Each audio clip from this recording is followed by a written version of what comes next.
अस्सलाम वालेकुम guys, welcome to my channel. अभी हम बात कर रहे हैं कॉपर टी के बारे में या कॉन्ट्रासेप्शन के मेथड्स में इंट्रा यूट्राइन डिवाइसेस या वो डिवाइसेस जो बच्चेदानी के अंदर रखी जाती हैं ताकि वक्फा किया जा सके। मैं पहले भी इस बारे में बात कर चुकी हूँ कि ये दो तरह की डिवाइसेस होती हैं।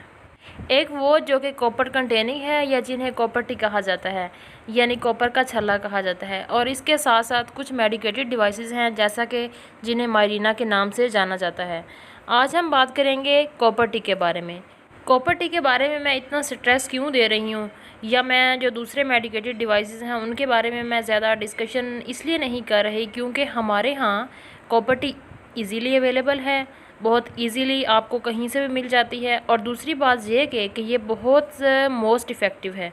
जबकि मायरीना या वो कॉपर टीज़ या वो इंट्रायूट्राइन डिवाइसेस जिनके अंदर मेडिसिन्स होती हैं जिन्हें हम मायरीना के नाम से जानते हैं, तो वो थोड़े से रिलेटिवली एक्सपेंसिव होते हैं, यानी महंगे होते हैं। इस सेशन में हम बात करेंगे कि कॉन्ट्रा इंडिकेशंस क्या हैं, यानी कि वो कौन सी कंडीशंस हैं जिनके अंदर आपने कॉपर टी का इस्तेमाल नहीं करना। सबसे पहले आ जाती है, अगर आपको वजाइनल डिस्चार्ज का प्रॉब्लम है या पेल्विक इन्फ्लामेटरी डिजीज़ के लिए अगर आप ट्रीटमेंट ले रहे हैं, मतलब ये कि बच्चेदानी या ओवरीज़ या ट्यूब या उसके सराउंडिंग यानी इर्द गिर्द कहीं पे भी आपको कोई किसी भी किस्म का कोई इन्फेक्शन चल रहा है, तो उस सूरत हाल में आपने अपनी डॉक्टर से डिस्कस करना है। और नॉर्मली ये कॉन्ट्रा इंडिकेटेड होता है कि अगर कोई भी एक्टिव इन्फेक्शन हो तो इसको बच्चेदानी के अंदर रखा जाए, क्योंकि ये डिवाइस जो होती है कॉपर टी जो है एक फ़ॉरेन मटेरियल के तौर पे काम करती है। तो इन्फेक्शन में इसके यूज़ को कुछ अर्सा के लिए हम होल्ड कर देते हैं, उसके बाद हम इसको इंसर्ट कर सकते हैं। दूसरी कंडीशन,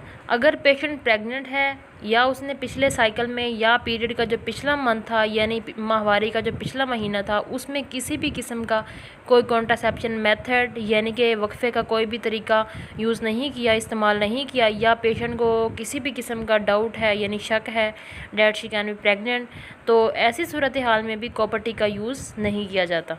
अगर पेशेंट को यूट्राइन फेब्राइड्स हैं यानी बच्चेदानी के अंदर किसी भी किस्म की रसौली है, बच्चेदानी का साइज़ बड़ा है या उसकी जो शेप है बच्चेदानी की उसमें कोई प्रॉब्लम है, मसला है, तो ऐसी सूरत हाल में कॉपर टी का जो इस्तेमाल है उसके बारे में हम पेशेंट को गाइड करते हैं कि वो इसको इस्तेमाल ना करे।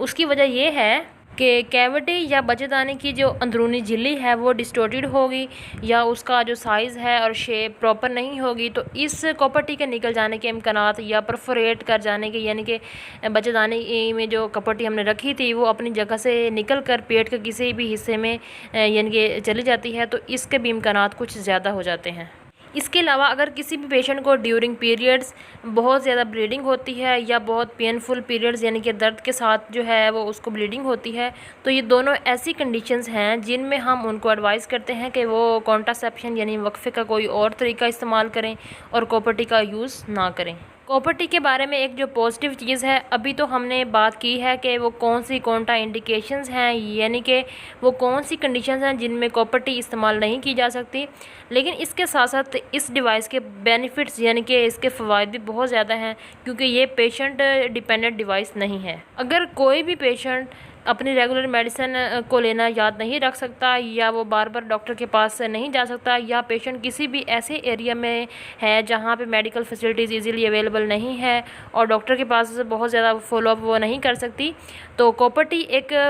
बहुत अच्छा वक्फा तरीका इलाज है। तो उम्मीद करती हूँ कि कॉपर टी के बारे में ये वाला सेशन आप लोगों के लिए बहुत हेल्पफुल साबित होगा। Thank you very much. Channel पे नए हैं तो चैनल को सब्सक्राइब कर दें, वीडियो पसंद आई हो तो लाइक कीजिएगा। मिलते हैं नेक्स्ट वीडियो में, तब तक के लिए अल्लाह हाफिज़।